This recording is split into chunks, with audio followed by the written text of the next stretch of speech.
বৃন্দাবন এটি হলো সেই মধুময় মধুর বৃন্দাবন। আরে জগতের বৃন্দাবন আজ সাধুগুরু বৈষ্ণবীকে নিয়ে হরিকথা কৃষ্ণ কথা আস্বাদন করা হয়, সেটি হলো নব বৃন্দাবন। এই বৃন্দাবন এই আছে, এই ভেঙে যাবে, তাই না? তাই তো এই বৃন্দাবনের মাঝেই যেন ভক্তের সঙ্গে ভগবান যেন ভক্তের সেবা প্রসাদ গ্রহণ করেছিলেন। কেমন করে? এই যে বললে অন্য অন্য অবতারে ক্রোধী নানা অস্ত্র ধরে অসুরাদি করিল সংগ্রাম। যখন কুরুক্ষেত্রের যুদ্ধ হয়েছিল,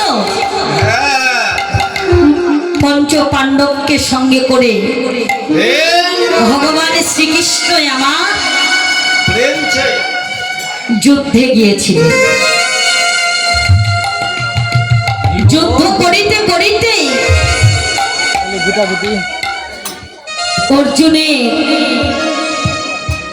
বাণে,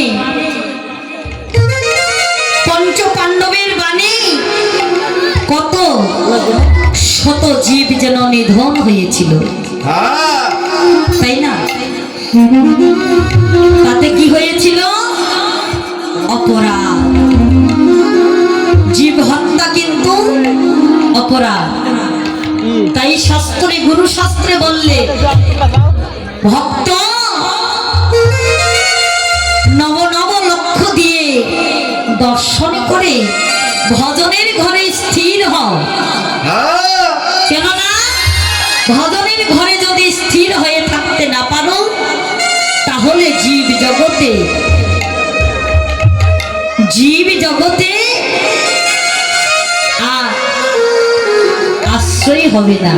কেননা তাই তো বললে তলে জীব অটলে ঈশ্বর।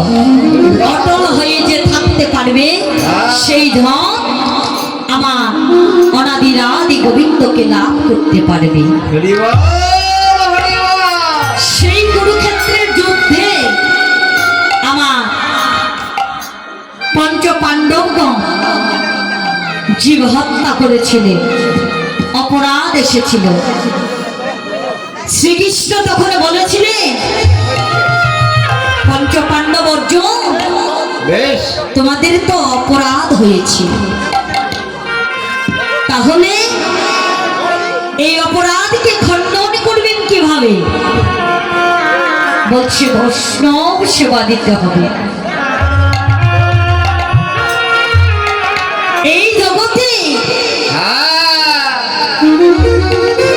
বৈষ্ণব সেবা যদি দিতে না পারো, তাহলে তোমাদের ওই পাপ যেন খণ্ডন হবে না। তাহলে বৈষ্ণব চিনিবার শক্তি দেবতার তো না। আমি অর্জুন কেমন করি বৈষ্ণব চিনব? তন্ন তন্ন করে বৈষ্ণব খুঁজিল, বৈষ্ণব পেল না। দেখো অর্জুনকে, অর্জুন হলো আমার জ্ঞান, অর্জুন হলো আমার জ্ঞান। দুইটি নয়ন হলো ঘোড়া, ও বাবা। আরে দেহটি হলো রথ, সারথি হলো অনাদিরাদি গোবিন্দ। রথযাত্রা কোথায় হয়? এইখানে। চিনার কৌশল যদি থাকে তাহলে চিনতে পারবে, নইলে পারবেন না। তাই তো বললেন চৈতন্য গুরুর আশ্রয় যারা করেছে তারা তারাই চিনতে পারবে।